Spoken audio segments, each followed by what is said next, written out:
আসসালামু আলাইকুম এভরিওয়ান, কি অবস্থা সবার? আশা করি সকলেই ভালো আছেন। তো আজকের ভিডিওটা কি নিয়ে হতে যাচ্ছে সেটা কিন্তু তোমরা টাইটেল এবং থাম্বনেল দেখে কিন্তু বুঝে গেছো। আজকে তোমাদেরকে আমি দেখাবো আমরা জেলে যারা আছি তারা সাগরের জীবন যাপন কিরকম করি, কিভাবে খাওয়া দাওয়া করি, সেটা আজকে তোমাদেরকে আমি দেখাবো। তো সাথেই থাকো, আশা করি ভিডিওটা অনেক ভালো লাগবে।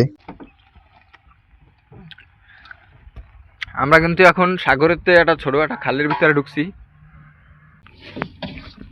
আমরা কিন্তু বিকালের নাস্তার লাগিয়ে চাইলি ভাজা আর চা খামু। আরো বাড়ি খাবার আনছিলাম, এগুলো শেষ হয়ে গেছে। কারণ আমরা কিন্তু চাইলের ভাজা আর চা খাওয়ার প্ল্যান করতে আছি। বাবুরসি কিন্তু জাফা কাদা পাক শাক করতে আছে।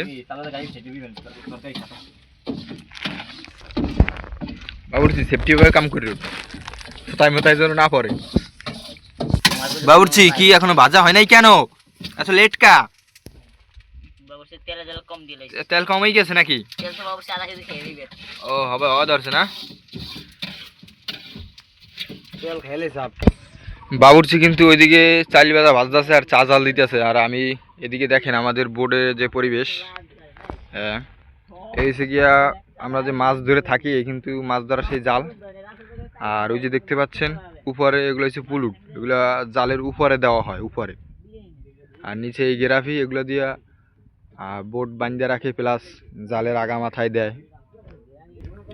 আর এই যে দেখতে পাচ্ছেন এখানে কিন্তু একটা বাক্স, এটা খুললে কিন্তু এই যে যা মাছ বাজে তারপরে কিন্তু এই বাক্স খুললে এরপরে কিন্তু মাছ কিন্তু এখানে রাখা হয়, রাখি। আর এই যে দেখতে পাচ্ছেন এগুলো কিন্তু হচ্ছে চারা, এগুলা জাল ডুবানের ক্ষেত্রে দেওয়া হয় জালের নিচের কাছায়।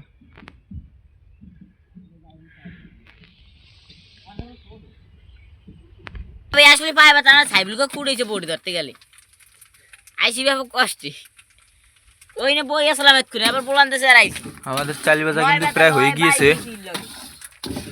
আর কিছুক্ষণ বাজলি হয়ে যাবে। বাবুরসি কিন্তু অনেক কষ্ট করতেছে আজকে। আইবে না ও নান্নু বাড়ি পোলা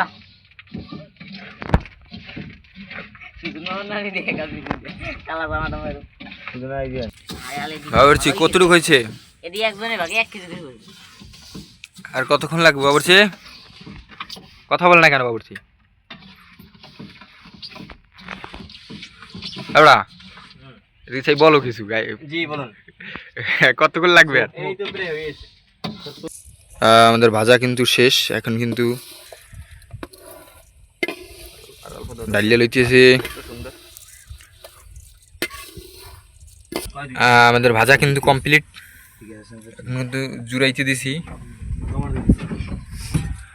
আর এই যে দেখতে পাচ্ছেন এটা কিন্তু আমাদের বোর্ডের কেবিন।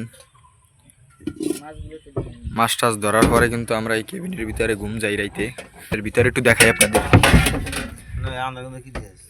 এই হচ্ছে মশারি, এখানে টানাইয়ে কিন্তু বাইরে থেকে যেমন বুঝে আসলে কিন্তু তেমন না, জায়গা কিন্তু ভিতরে অনেকটাই আছে, প্রায় 10-12 জন ঘুমানোর মতো। এই যে উপরে আরেকটা ছোট্ট বাসা আছে, এখানে কিন্তু আমাদের বোর্ডের মাঝি কিন্তু ঘুমায়। হাই পিচ্ছি মাঝি। আমরা কিন্তু এখন রসুন দিয়ে আর চাল ভাজা খাচ্ছি। তো তোমাদেরকে অন্য একটা সময় অন্য ভিডিওতে দেখাবো যে মাছ টাছ কীভাবে ধরি করে। তো আজকের ভিডিওটা এই পর্যন্তই। সুস্থ থাকেন, ভালো থাকেন, আর লাইক দিয়ে চ্যানেলটা সাবস্ক্রাইব করে দিবেন। আল্লাহ হাফেজ।